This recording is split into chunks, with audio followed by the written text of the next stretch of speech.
Hi, and thanks so much for joining me. I'm Susan from So Peaceful, and in this video I'm going to expand on the Kawandi video that I already have done, and you might have already watched it. There are a few new things that I'm going to put in this video, so if you're wanting to watch a video for the first time, this one might be useful, or both of them. If you've been to one of my classes, you'll notice I have a choice of two pouch kits. One of them has a shaped edge, angles like that. The other one just has a square top. Now, in the first video I did, we were making a mug rug, and it was just a flat rectangle, which is exactly what this is. And I sort of mentioned at the end that you could join up the sides, fold it in thirds and make it into a pouch. And so, as I said, that's exactly what this is. So if you wanted to pick up a square pouch kit from a store, you could simply snip off the loop that's on there and leave it flat and make yourself a mug rug. But we moved on from there, and I thought people in my class needed a little bit more of a challenge. So I made up a design that would make a little pouch but give some shaped edges.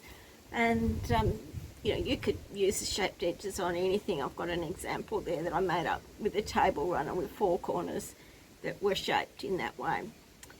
So we'll, in this video I'm just going to show you how to manage those corners.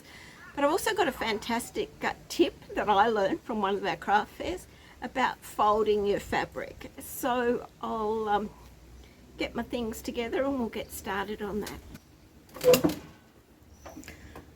I've moved the camera so that I've got you over my shoulder now, and I'm hoping that that will make it clearer to see.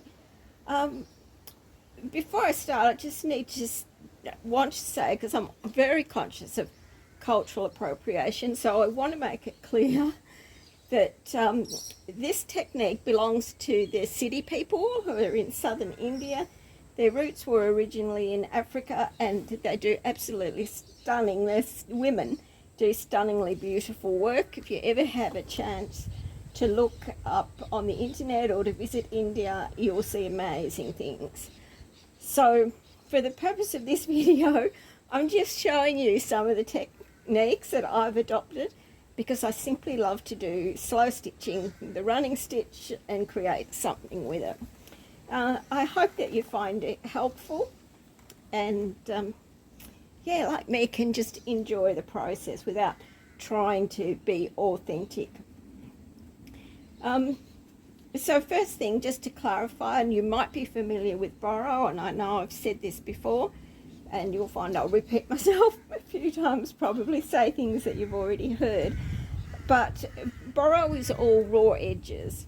With Kawandi, and Kawandi just means quilt, you'll notice that there are no raw edges showing, and this is a piece I mentioned with the angled corners, but there are no raw edges showing at all. The other thing where there's a significant difference here from borrow is that the running stitches simply run continuously from the outside, moving across towards the inside. So when we start the project, we will be starting, and you'll just add fabric around the outside edge, and then you'll start stitching around the outside edge. Doesn't matter if you lay down 2 pieces, 3 pieces, 1 piece and start stitching, but you'll stitch as you lay down your fabric, and you will only do the outside edge first. So if you have one of the kits that I've put online for you, or you're making your own, a couple of things to remember. If you're making a table runner, you would need to measure the table, determine how big you want the project, and then cut your backing fabric with a bit extra so that you can fold over. You'll notice the outside edges are folded over. And in this case, with our kits, I've already put the parlin, or the lining, inside for you. You may or may not need to have batting or wadding in there, depending on what it is that you're making. I just wanted it to be a little bit thick. And you know, as I said, I've turned over the edges and I've put the loop on. If you've got the rectangular kit and you're just wanting to make a mug rug, pull that loop off before you start. Now, one of the nice things about attending craft fairs is that there is always something to learn, and we all have different ways of doing things. And when I had a lovely lady in Bendigo who simply did my class because she was looking for some motivation, I observed her folding her fabric and I thought, what a fantastic way to do it.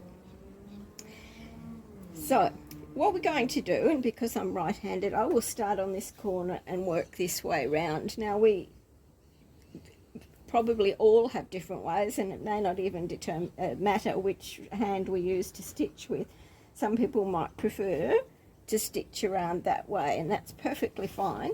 But I will be starting with the bottom right-hand corner and going this way. I'm going to start by adding a piece of fabric.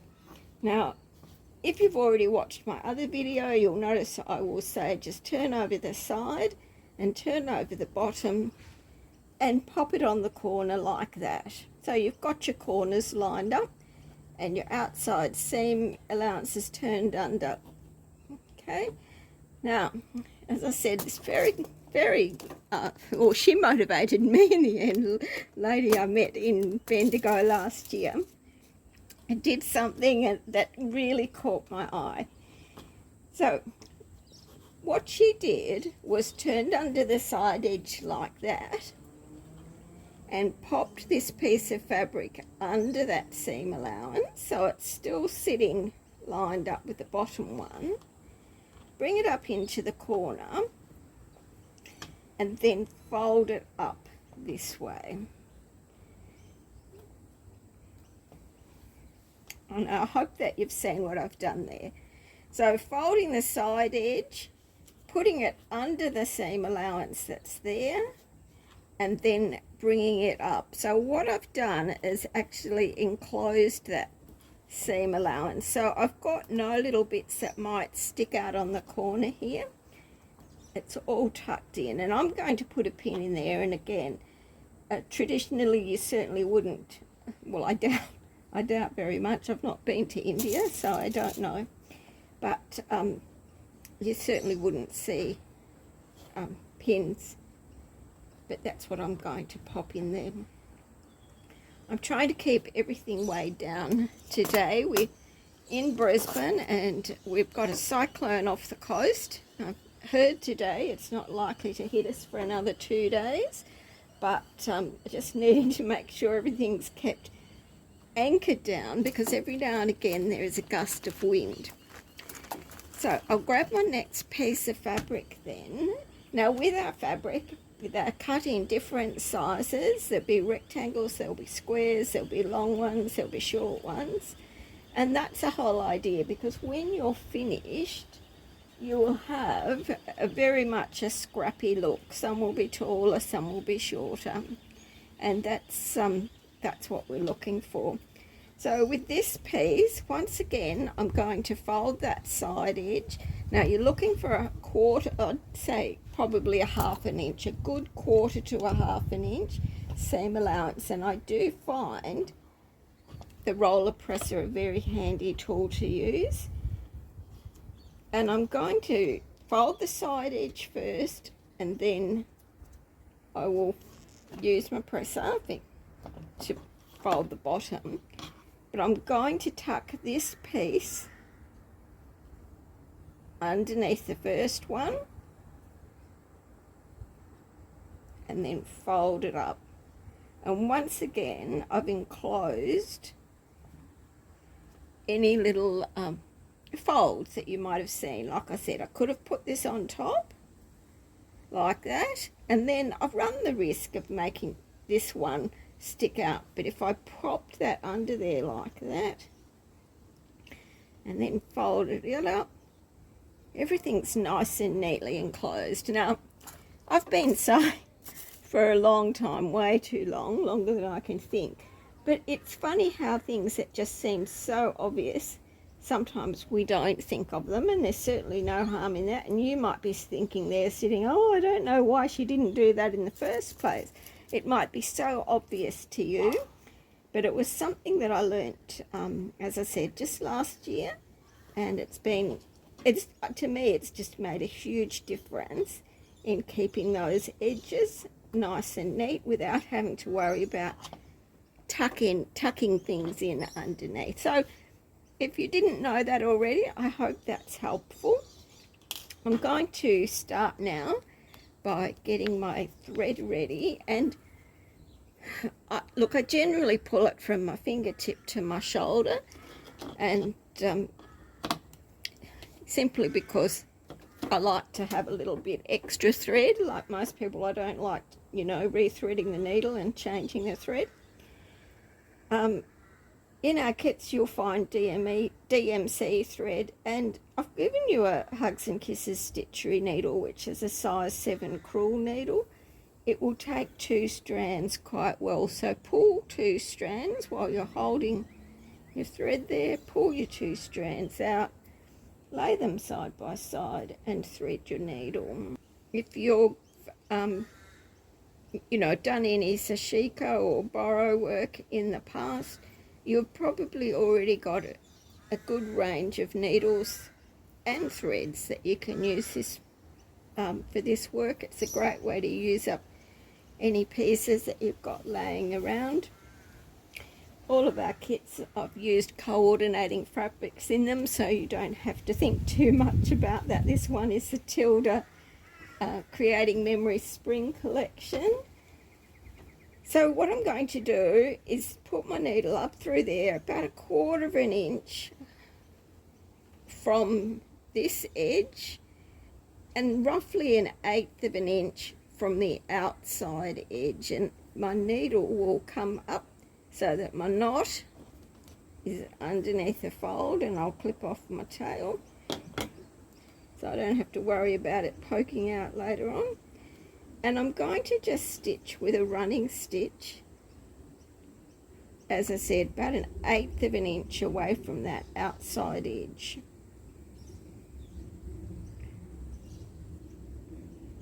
Now, as you do your running stitch, if you give some thought to trying to keep your stitches an even length, so putting your needle in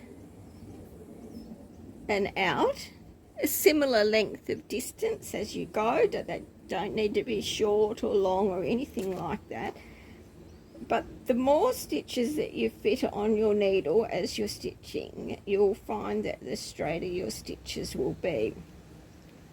Now, I find this first round pretty easy to keep those stitches nice and straight because I've got them lined up with the outside edge. But as soon as you try to move in, as we move, let me show you, as we move further into the middle doing our rows of stitching, sometimes it might be a bit tricky trying to keep those rows nice and straight, and often, and there's certainly no harm in doing this, again, it's probably not traditional, but it works. I use my ruler and the air erasable pen from Sewline, and I will actually rule in lines 1/4 to 1/2 an inch apart so that I know my stitches are going to be as straight as I can possibly make it.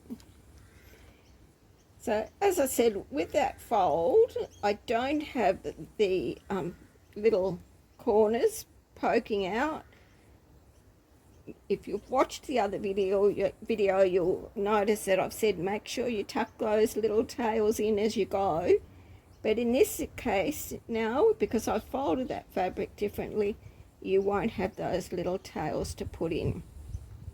So I'm going to just continue stitching then my little running stitch around that corner. When I get up to the next piece of fabric, I want to make sure that my stitch goes into that fold and make sure that fold is caught, because we don't want them coming undone. And this is where it's important to sort of have a good 1/4 to 1/2 an inch seam allowance that you've both folded under and put on top of the piece before, because if you haven't got enough seam allowance, it is possible that that it might, you know, pop out on you. So we're just going around.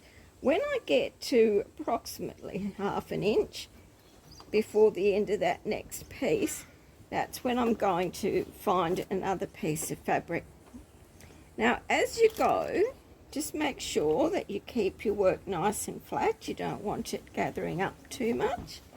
And we'll just choose another piece of fabric inside my little bag there.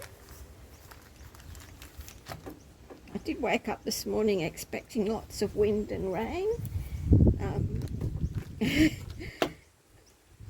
from this cyclone that's on the way, but it didn't eventuate. Now, when you get to this piece, and I probably stitched too close to it, but if I'd stitched back, what I could have determined was whether I want to fold this piece under, and then that one will go underneath,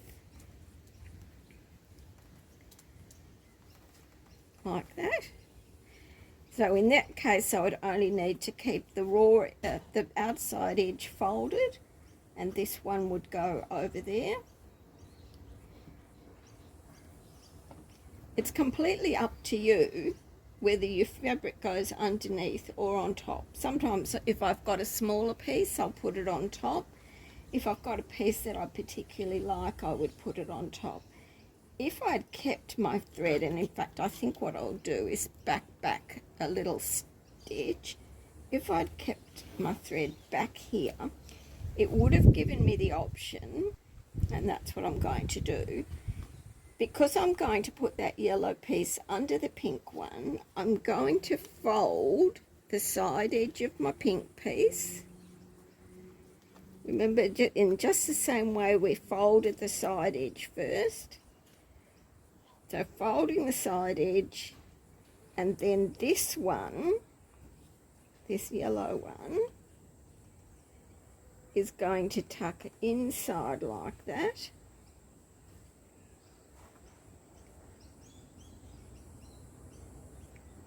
With the pink one coming. Can you see what I've done there? I've folded the bottom edge of the yellow one under, and I'm going to lay it on that seam line. So this long edge of my pink piece will come up and over it like that. And once again, I've got a nice neat edge along the bottom there. I'll pop my pin in there. So you're going to continue to do that then, stitching along. When you get up to this corner, we're going to need to find, let me find a different colour.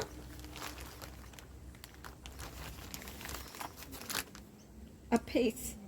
In this case, I'm going to need to fold 3 sides. I'll need to fold the edge that goes down here, the one that goes along here, and if I'm going to put this over the top of that one, then I would need to fold that third side as well.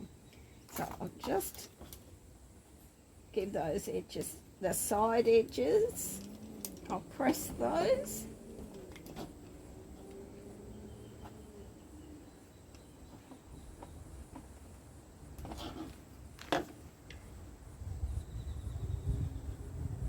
And I'll fold that up so I finger pressed it, and hopefully it will fit on that edge.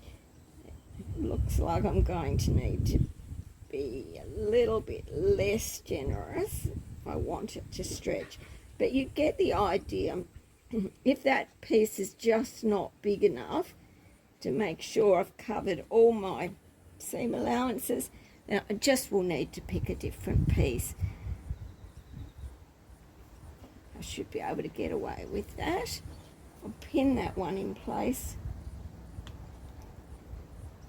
and I'll continue stitching that.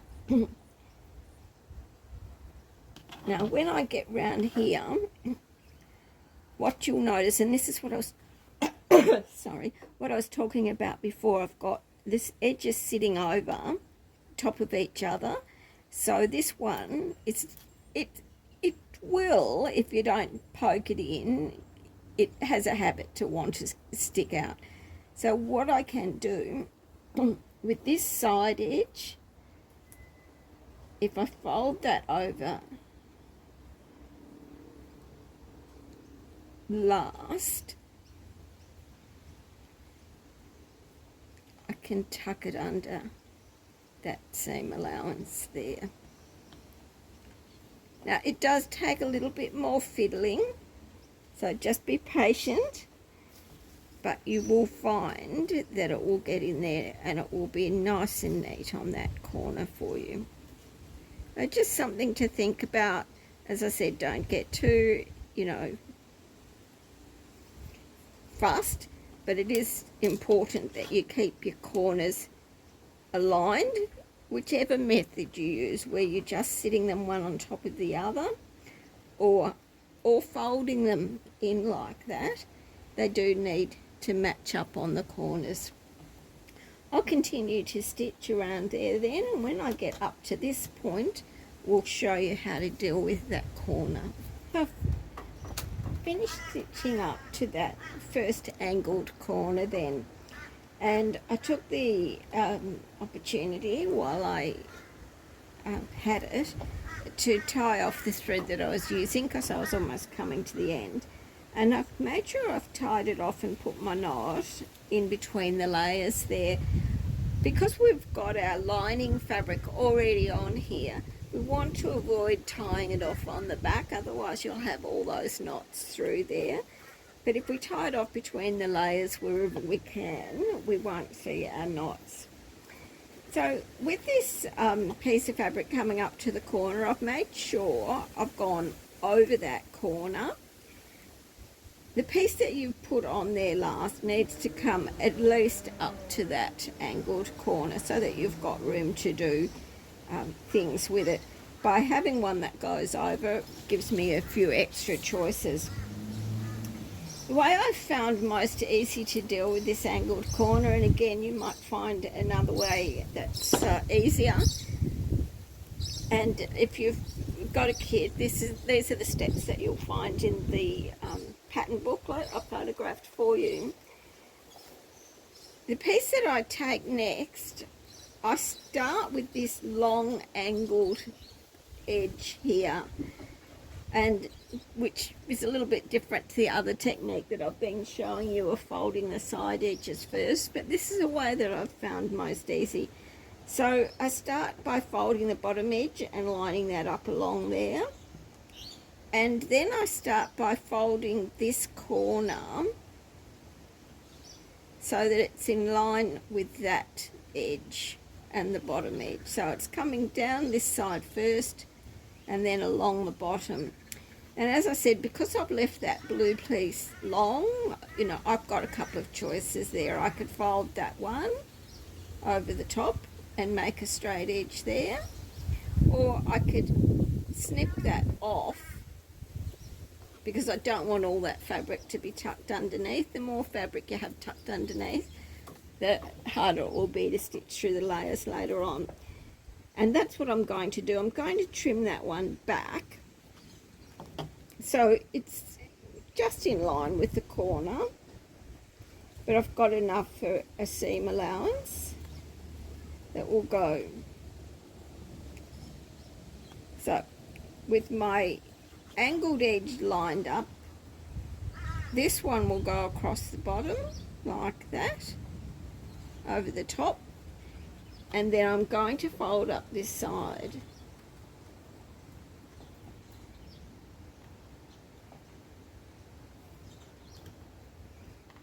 Now, as I said, I have got that little tail that will stick out there, so when I stitch, I just need to make sure I've got that one stitched and tucked in underneath.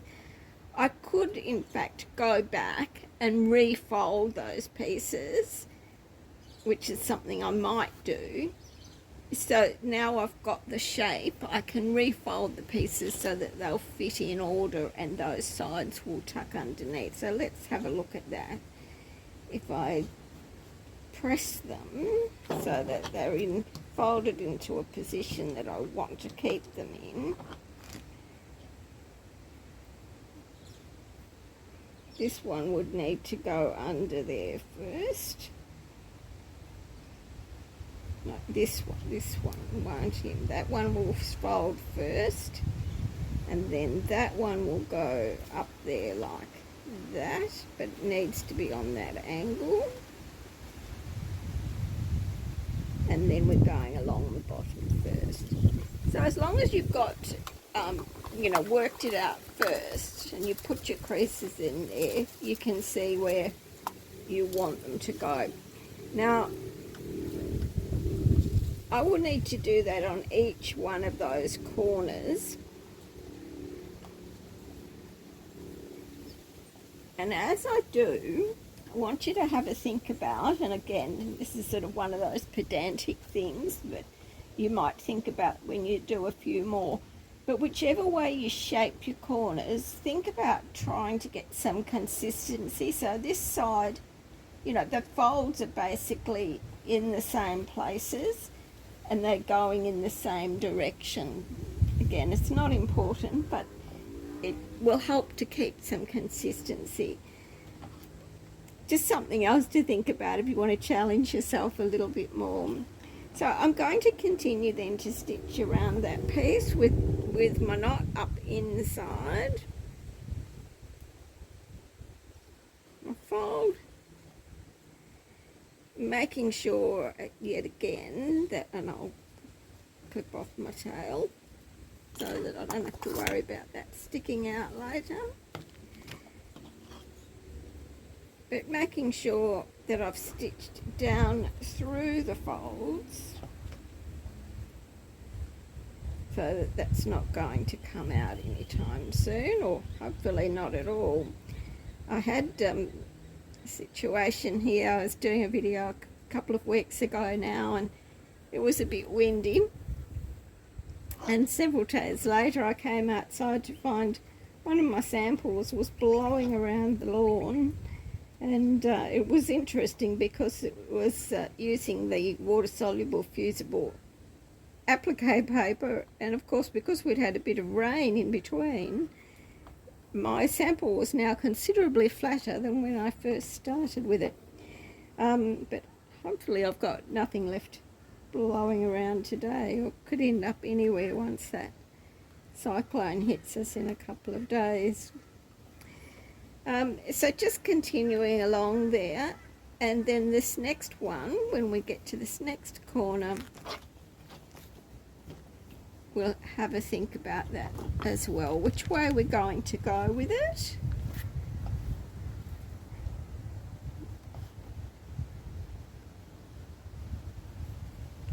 Whether we're going to put this one over the top or underneath. But again, bring it up so that it comes over that angle, and then you'll have more choice whether you want to fold this one and pop that one underneath. And as I said, you'll end up with quite a different look. This method does use quite a bit more fabric than the just plain rectangle one, simply because you're getting around those corners. And yeah, but wherever I can, if I've got a whole lot of fabric that's sitting underneath another piece, I will try and trim it back so that when I'm stitching around my layers, I won't have too many layers to, you know, to stitch through. It just makes it a whole lot easier for you to do it that way.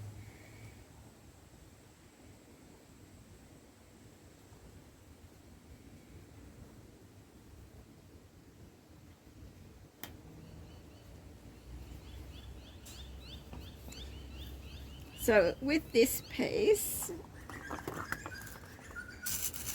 what you'll notice that I've got there, when you're in my class at one of the craft fairs, I try to limit the number of pins because it's very tempting to put pin everything, but you know, we try not to do that. Once you've sort of stitched across there, you can move the pin and bring it down here. You'll notice what I've done here, and if we have a look at that piece, that comes right across here like that. I probably would reconsider that one, because otherwise I'm going to have to cut this yellow piece all the way back to here for when I do the next round of fabric. So an alternative to that would be if I was to put this piece so it comes on top. You'll see it's a lot less fabric that I've wasted there. So let's pull that one out, and I'll trim it back to the corner just before or just this side of that corner, blowing wind. And I'm going to put that yellow piece on top. That will make a difference there.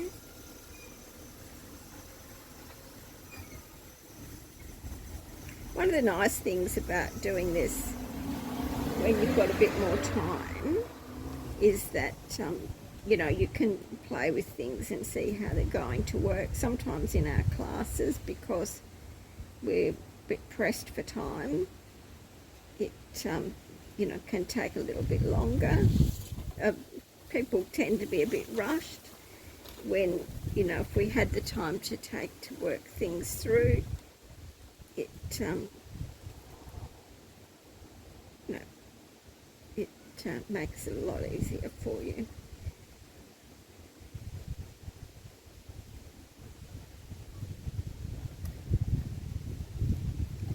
I'll just pop a pin in there.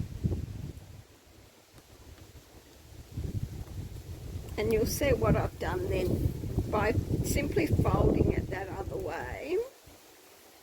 I've got a much more even edge along here, and as I mentioned earlier, we don't want particularly to have every edge at the same height, because we'll add on extra fabric and they will be in different places.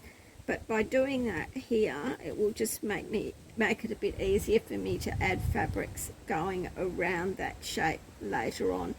And I will just trim off this little bit that's underneath, so I'm not stitching through, as I said, so many layers all the time. So we'll just continue. I'll continue to stitch, and every now and again I'll pop back in and let you know what we're doing. So at this point then, I've finished going around shaping the pieces as I went, and I did manage to fold, so I've got no tails sticking out. And this piece, you'll notice the angle is going that direction, which is pretty much in line with this one coming over here. So I've tried to keep a little bit of balance there. So I'm up to my last little gap here, and I'll grab another piece of fabric. And again, similarly to when we did that corner and we had to make sure we had 3 sides covered, we will need to have 3 edges covered here as well. So I could put this one on top, or I could have it so that that side edge folded over the top of this one. But again, all the raw edges would be turned under. Sorry, not all the raw edges, only the edges that you can actually see. So if I'm putting fabric over the top of that one, I certainly don't need to turn that one under. So let's go with, I'm going to have to put this one on top because I've started too far. When I started stitching, I've started too close to that edge to turn that fabric under. So this one will have to go on top. Probably should have started a little bit further down, and that would have given me an option.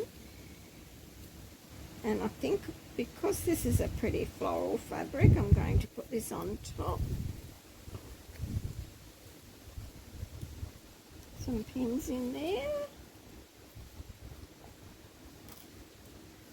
Really should have started that one further down. So tip, note to self, when you start stitching, start ½ an inch down from the edge of your first piece of fabric rather than ¼ an inch, because it will give you a bit more room to tuck under, and it will also give you some more options when you come round there. That's particularly if that was the piece that you really wanted to have on top, then you would be able to do that without having to undo your stitches.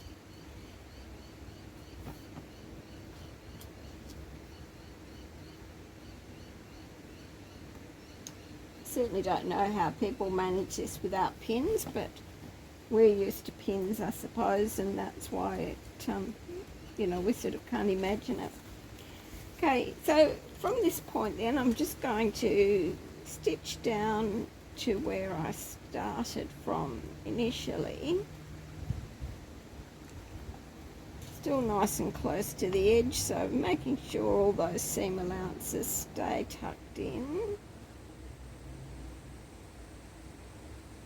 Remembering to go through those folds so they're not going to come out, and you know, certainly, you know, it wouldn't hurt if you wanted to just do a back stitch on those folds.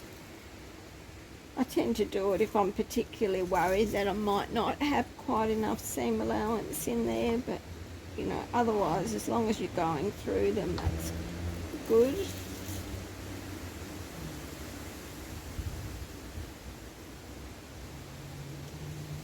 Going to be the tricky bit for me because I didn't leave enough to fold under, so it will require a bit of fiddle there.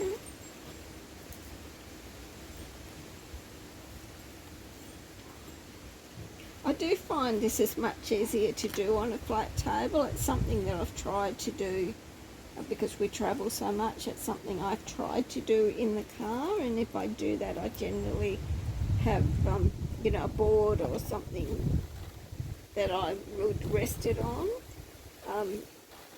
Yeah, I just find it too hard to stitch with it in my hand. So if you're having problems with your stitching and it's in your hand, that might be the reason. So I'm just going to come up through there, remembering to keep it nice and flat. Did really make that difficult for myself, not leaving enough room at the start there. Now, and I'm going to go back over that one there, and what I'm going to do is I'm going to run my needle through the layers underneath, and I'm going to come up 1/4 inch in, and this is where I said I would probably use my ruler just to mark a line, and that's because if I can sew a wonky line without trying, that would be me. I'm afraid I don't know whether it's my eyesight or I don't see straight, but I certainly struggle to get a straight line in anything. But yeah, so I've just come through there, not through the back, but just underneath the layers, and I'm going to start stitching again, as I said, 1/4 inch from that first stitching line. Now, I can see I'm going to run out of thread again, so what I'll be aiming to do this time is to get up to this pink piece, and I'm going to tie off underneath there. That first round that you did is always going to be the hardest in terms of, you know, getting your fabric folded and starting your stitching. You're also stitching through the most layers because you've got your 2 outside edges folded in, and you've also got your batting in there. So that's sort of 5 layers that you're stitching through. If you do find that too difficult and you're, you know, making a project yourself, you could always leave your batting out until you've done that first round, because it's a nice lightweight batting. I tend to find it's relatively easy to stitch through, but you know, it is definitely the hardest round. So I'm going to put my needle in there and I'm going to tie off my thread. What you'll do now is to continue to stitch your 1/4 inch all the way around, and you won't be adding any more fabric until you get to the point where you've got no fabric to stitch on. At that point, that's when you will come and you will add another piece of fabric. So I will show you how to do that when I've done a bit more stitching and ready to put on a new piece of fabric. Well, the wind picked up and then it dried off and the rain has started, and since I finished the last section of this video, we've been to the supermarket and got a few last minute things and found the supermarket was closing really early, like 5 o'clock today. But before the worst of the weather hits us, I did want to just finish off this video with you and just show you where I'm up to, and also how you will finish this off yourselves. So I'll just move the camera down and you can see where I'm up to. Not sure which way round makes it easier for you to see, but we'll turn it to which way. If I come this way, I've stitched around. Then we did our first row of stitching, and I've moved in a 1/4 inch each time and done a new row of stitching all the way around. Now this is the original fabric that we put around our piece to start with. I haven't added any extra fabric to it. But up to this point now, where a couple of things that I can show you, I'm going to start stitching again. Just grab my needle and thread there.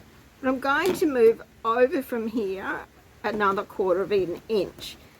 Now this is where you don't have to get too pedantic about your 1/4 inches, and if you're doing it by hand you wouldn't need to measure it and say, oh, that's not a 1/4 inch. What I'd like you to see or notice is this pink fabric where I've got that fold going through there. In fact, that pink fabric could even hop up there if it wanted to, completely your choice. But it doesn't need to. What I'm going to do when I start stitching at this point here is come down here so that my stitching line will run along the edge of that fold line. So even though it may not be exactly a 1/4 inch, in fact it's probably closer to a 1/2 inch there, that's where I'm going to put my line in that I'm going to stitch on, so that I will go through that fold. Now similarly, when I start to come across this bottom, what I'm wanting to do is stitch in a line so that my next stitching row comes through this folded edge here. So again, that's not going to be a 1/4 inch, but let's just say near enough is good enough, or it's close enough. I could make my rows closer together or further apart, but what's more important is that I'm going to catch those seam lines as I go. So my stitching will continue then to come down here, and remembering again, I still haven't added any more fabric. I'm just stitching on those original ones that I started with. When I come along here then, I could probably, what you'll notice then when I've come down here is this will be where my next stitching line will be. Now there's quite a big seam allowance there, but it would be a lot easier for me if I grabbed my next piece of fabric now. It doesn't matter that it's such a big gap, but this is where at this point, so it's my shortest piece of fabric that I've got, that I'm going to put on my new piece of fabric. So it will, if I was to fold the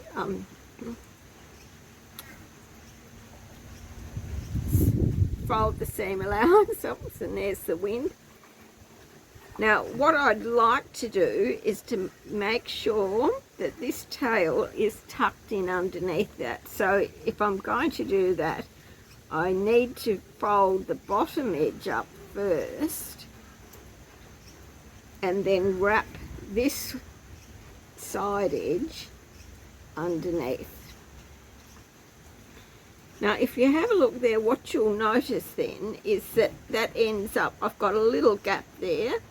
What I could do the next time I go around is put a piece of fabric on there to tuck under here, and then this one will sit on top of that as well. Really there are no rules. Well, I haven't found any rules that I would need to say, oh, if you don't do it this way it's wrong. But it's a case of adding the fabric as you get to your new stitching line. So I'll just bring that one down a little bit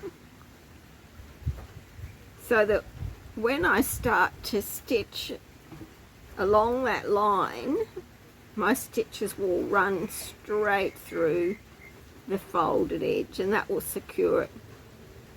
You'll continue to add fabric and stitch as you go, and eventually you will find that you'll have a little gap left. It may be, and this will depend on how big or small your fabric pieces are, but it may be that you won't need to add a piece, you know, onto all of them. It's just that these are all a similar height, so I probably would there. But if you've got some that are really tall, you might be able to fold them back and put, you know, and not have to add one on with every piece. So eventually, as I said, you'll get to the spot where you've got just one piece of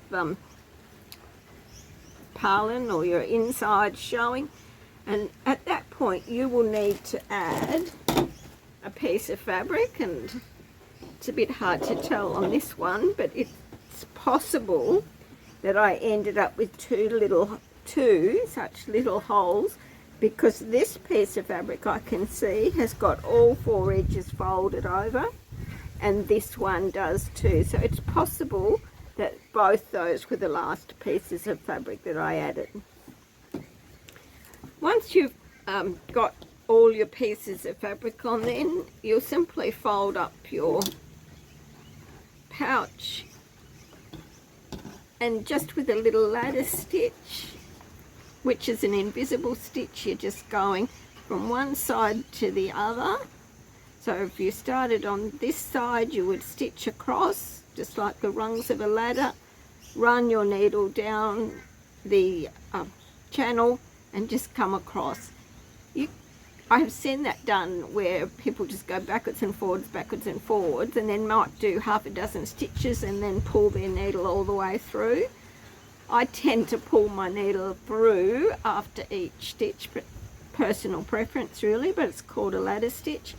Stitching up the sides, and then you've got a button in your kit just to put on to secure that. And that's it really. That's your little pouch. I hope that you've enjoyed that. If you would like a kit, you'll find those on our website, www.sopeaceful.au.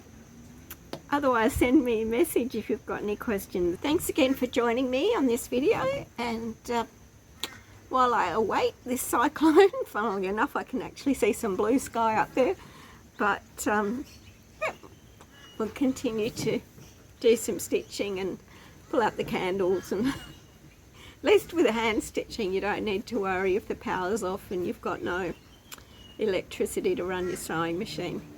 Take care everyone, we'll catch you soon. Bye.